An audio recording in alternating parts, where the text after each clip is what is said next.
This is CBC Vancouver News.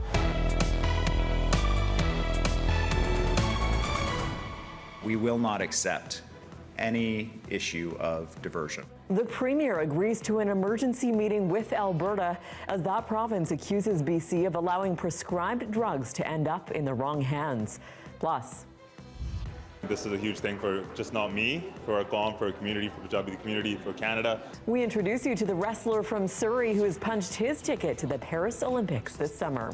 Also, to pull one that's so rare and then have it Bedard on top of that is got to be incredibly exciting. local craze over a Connor Bedard hockey card with a $1 million reward for whoever snags it.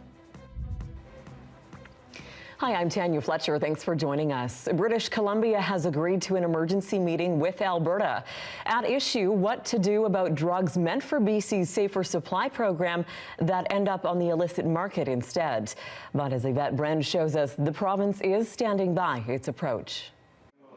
A defender of BC's Safer Supply program, Premier David Eby is now agreeing to hear out his Alberta counterpart in an emergency meeting, saying those drugs can't end up in the wrong hands. It's an essential part of our response to try to keep people alive, but we will not accept any issue of diversion.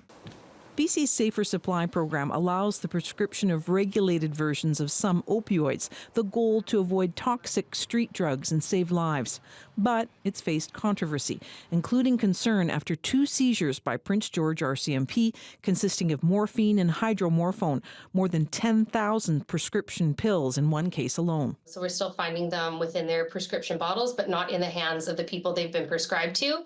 Alberta Premier Danielle Smith reacted quickly, saying Alberta has been warning for years that diversion of high-potency opioids from these programs could be diverted and trafficked across Canada. Pills that were there. Advocates say the program is a critical life-saving tool. Prescribed Safer Supply is not killing people, right? And then you also have to look at, like, diversion is something that's been going on even when I struggled with addiction in the 90s and 2000s. BC's provincial health officer confirms diversion happens, but says it's not a big problem. It's never been zero. There has always been some access of young people, and that's something that we need to take seriously and we need to work at. Those words of little solace for Greg Sword. But we don't want to say safe supply.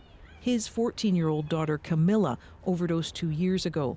Sword says toxicology tests revealed cocaine, MDMA, and hydromorphone in her system. We just want to brush it under the carpet and pretend it's just street drugs that all these kids are getting their hands on.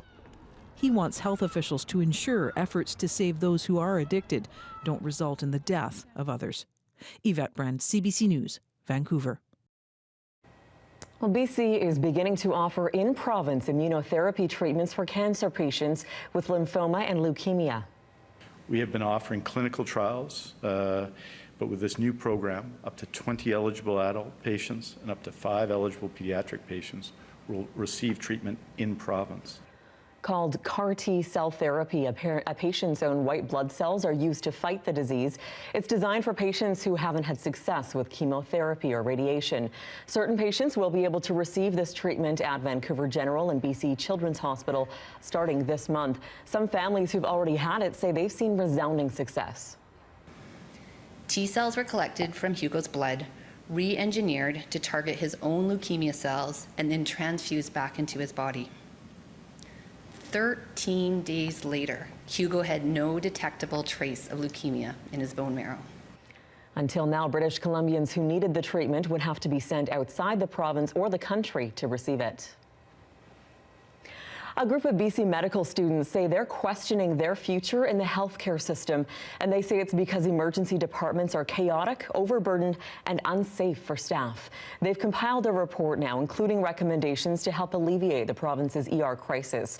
As Callie McTavish reports, the Premier and Health Minister say they're listening.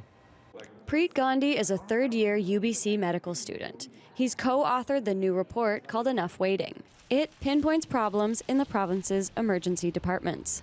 I think as a medical student, it's very interesting to witness how the emergency department works and how chaotic it can really be, where physicians who are trained to manage this type of care are now saying that it is too chaotic and congested and unsafe.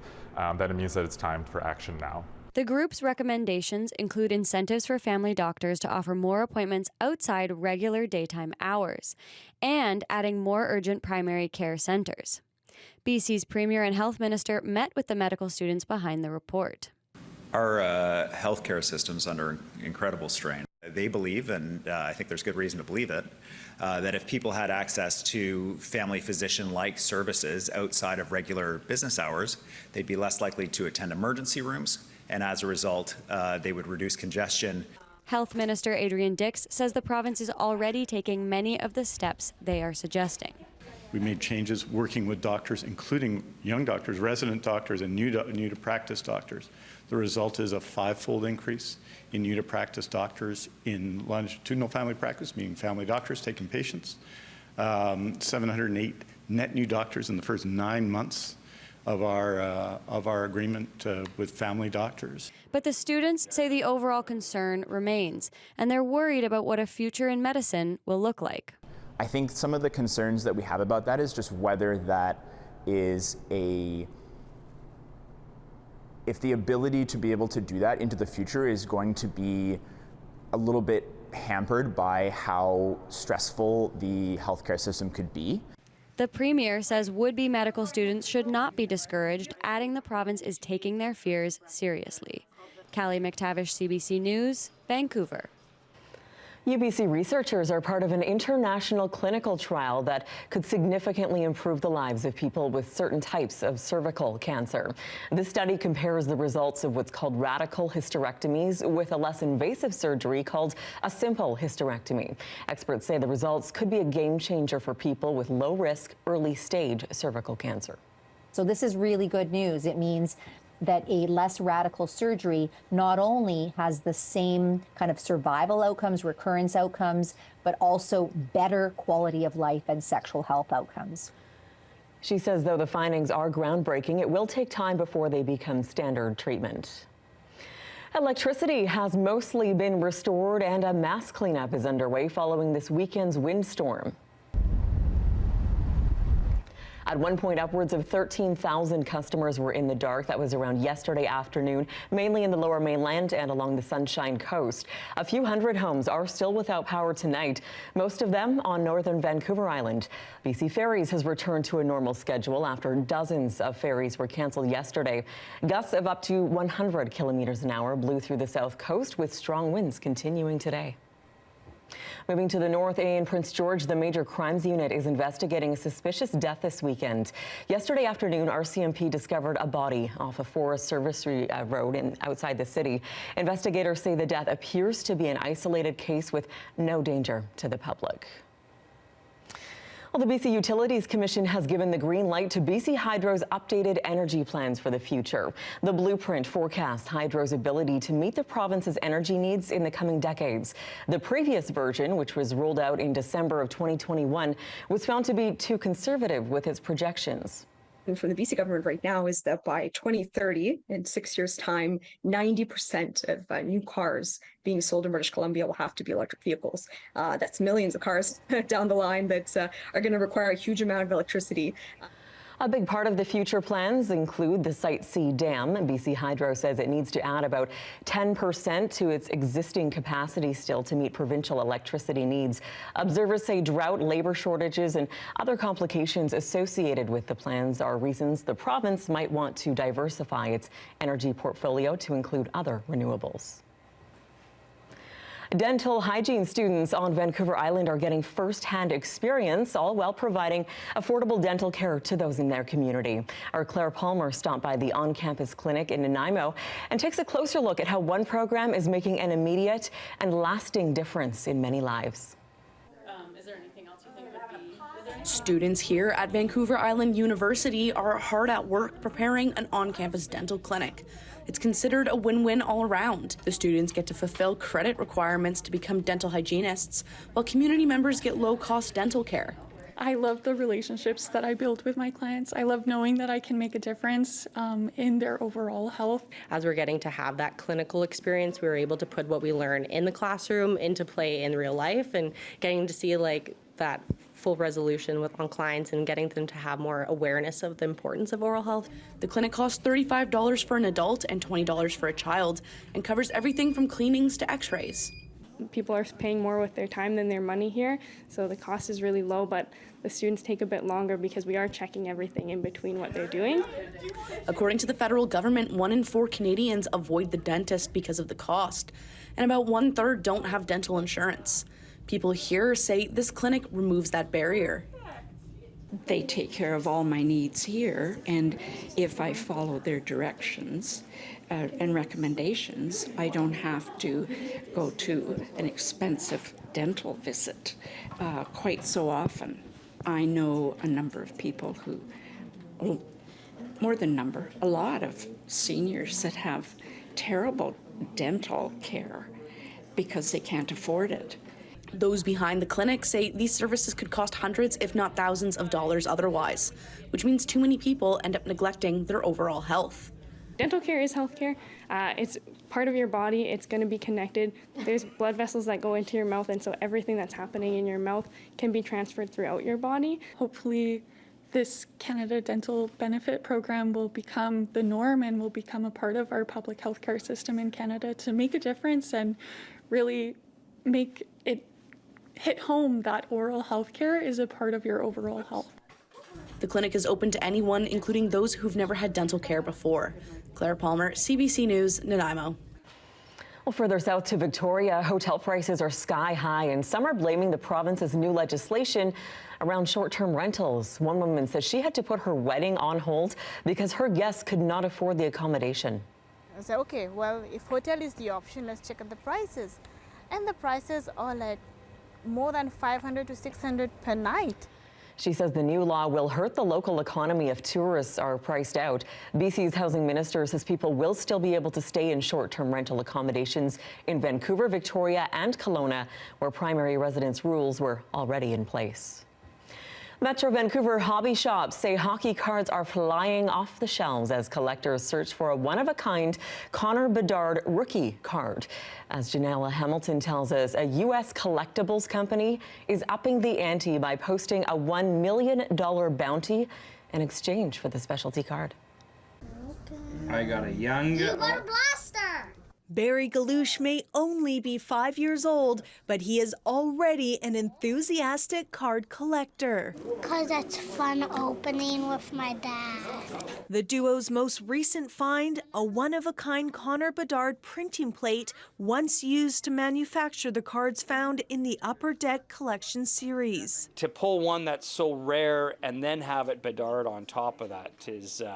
got to be incredibly exciting. But it's not the card everyone's looking for. The Outburst Gold Connor Bedard card, what collectors say is his official rookie card. Can you imagine walking into a card shop and spending $20 and walking out a millionaire? For one lucky collector, that dream will become a reality if they pull the golden ticket from their pack.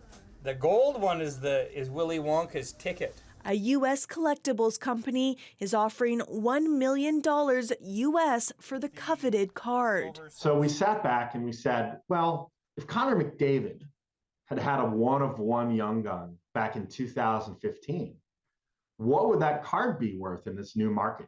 And we were thinking $3, $4, $5 million. It makes it fun. I think it gives everyone, kids and dads, some hope and something to try and find. And in the meantime, searching for that one, you find all kinds of other amazing things. One of the creators behind the Upper Deck card set says the Connor Bedard card could be worth that much one day if he continues to play well. With today's market, anything's possible. There's a lot of high-end buyers out there. There's a lot of kind of clout chasers that want to say, hey, I have a card that's worth this much money. And if the buzz at Pastime Sports and Games in Langley is any indication, there's some extra excitement in the air. I want to get Bedard because it would be cool to have him, and he's from here also. Me and my dad used to do it when I was young, when the hockey cards were popular, and now it seems like they're making a comeback. And if you do come across that one-of-a-kind Connor Bedard card, the precious piece of advice, treat it like it's gold. Janella Hamilton, CBC News, Langley. A BC wrestler has booked his ticket to the Paris Olympics after a dominating performance at the qualifiers in Mexico this week. Our Saurabh Sandhu caught up with the medal hopeful as he prepares now for the world stage. So it's all about timing. Surrey's Amar Tesi is giving tips to aspiring wrestlers for the Khalsa Wrestling Club at the Newton Recreation Center. He's back in town from Mexico, fresh off his victory at the Pan Am Olympic qualifiers. And ever since, Tesi says he's been showered with congratulatory messages. I couldn't even count. I think over 100 messages. And they're all from my family, loved ones, friends, people I don't know, right? This isn't his first Olympics. The 28-year-old made it to Tokyo Olympics and finished 13th. But since then, he's grabbed a gold medal at the Commonwealth and Pan Am Games. The experiences he's had going to the Japan Olympics is an experience that he can build upon. And going into Paris, he's going to definitely have a great opportunity to medal. Tesi began his wrestling career alongside his older brother. From babies, we've been wrestling with each other. We've been each other's training partners pretty much our whole lives. Training under the guidance of their father, who himself was a national wrestling champion in India. He has a wrestling lineage in his father and a passion that way. And to continue in the sport, you definitely have to have that burning passion to go on beyond the high school and college level. While Tesi has gone on to compete at the highest level, his father and brother continue to train up-and-coming athletes. And Amar pitches in whenever he gets a chance. I think it motivates everybody that, hey, you know what, one day we can get to that level. The club here means everything to me. My dad started this up in 1976. We're here still going, and we're going to keep it going. Besides training and coaching others, it's also a time for Tesi to catch up on some much-needed downtime. I love our Punjabi food here. When I get a haircut this morning, my barber was like, hey, you look so small. I was like, I have my mom's cooking. Tesi's not staying too long, though. He's headed back to Ohio, where he's training for Paris and another chance to pin down an Olympic medal. Saurabh Sandhu, CBC News, Surrey.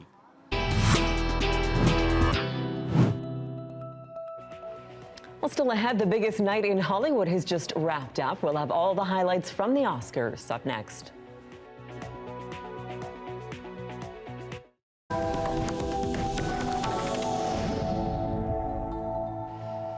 Welcome back. In international news, efforts at a Gaza truce continued today, with Egypt in contact with both Hamas and Israeli intelligence officials. And a top Hamas leader issued a televised address today expressing openness to compromises, but again saying only a ceasefire that's permanent will be accepted. Meanwhile, there were more Israeli strikes in Gaza today, and in an interview, Israel's Prime Minister Benjamin Netanyahu repeated his vow of an eventual ground assault on Rafah. Officials in Hamas-run Gaza say the total number of deaths have now passed 31,000. The U.S. has airlifted non-essential embassy staff out of Haiti. Today's announcement stressed the U.S. remains committed to supporting Haiti's people, its national police, and free elections. It's now a week since Haiti declared a state of emergency in response to surging gang violence that's threatening to topple the government. Since then, thousands have fled their homes. The U.S. also announced heightened security today for embassy staff who remain there. Gunfire echoed Friday near the presidential palace. A small ceremony was held this morning at the National War Memorial in Ottawa. The occasion was an anniversary, 10 years since the end of Canada's mission in Afghanistan. More than 40,000 Canadians were deployed to Afghanistan between the fall of 2001 and March 2014. 165 people died, 158 armed force members, and 7 civilians. More than 2,000 were wounded or injured, and 1 in 10 received treatment for post-traumatic stress. Angry protesters denouncing the Gaza offensive greeted Israel's president today at an event in Amsterdam.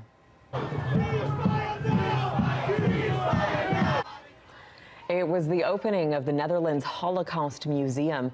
The role as Israel's president is ceremonial, but he stirred controversy last fall, telling reporters that all of Gaza was responsible for the October 7th attacks. Today's protesters numbered about 1,000, and there were tense confrontations with police. A Jewish activist group was among today's protest organizers.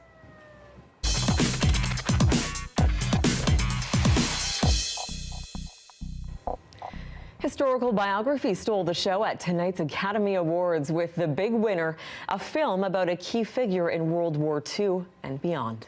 I see Oppenheimer. Yes. Best Picture, Director, Actor, Supporting Actor. In total, 7 Oscars went to Oppenheimer, the story of the man who led development of the nuclear bomb. Present-day conflicts also took the stage. The winners for the documentary 20 Days in Mariupol denounced Russia's invasion, and the director of Holocaust-inspired Zone of Interest said the dehumanization of that saga pointed to the conflict in Gaza. Here's a live shot of Burrard Inlet facing the North Shore, and the wind is starting to die down in most areas, but the rain is sticking around for now. I'll have your 5-day forecast on the way next. Hey, I'm Rohith Joseph. Vibin' is the new show all about discovering great new songs and fresh artists from across BC and beyond. Stream Vibin' on CBC Listen. And time for the full forecast. We're wrapping up a rather blustery weekend. Still lots of wind out there and some showers as well. Here's how we're looking for our overnight conditions. We do have a snowfall warning still in effect. This is the same one we had yesterday as well in the Kootenays. It's for Highway 3 from the Paulson Summit to Kootenay Pass. They've had 12 centimeters of snow since this morning. Another 5 to 10 centimeters is expected tonight. So again, in those higher elevations, do watch out overnight and into tomorrow as well, as those the precipitation comes down. And here's why that system, it almost looks like it's frozen the computer. It's not.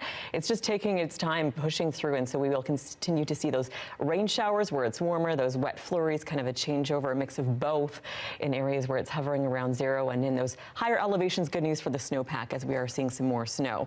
Here's how it looks for our forecast for tomorrow province-wide. As we said, the next couple of days, that system is very unstable, so we'll see still some rain showers in most places. We have seen that gradual warm up as well, so that's what's giving us those near double-digit highs through much of BC. And again, that rain and chance of flurries will continue for the south portion of the province primarily. Here's the 5-day forecast for Metro Vancouver. It looks a little bit daunting with all of that rain, but we will see some breaks of blue sky likely to come Tuesday, and then look towards the end of the week. Not to get your hopes up too high, but 15 degrees at this point for Friday. That is your late news for this Sunday, March 10th. For news anytime, anywhere, download the free CBC News app. You can always find us online at cbc.ca/BC. Thank you for watching this weekend. Good night.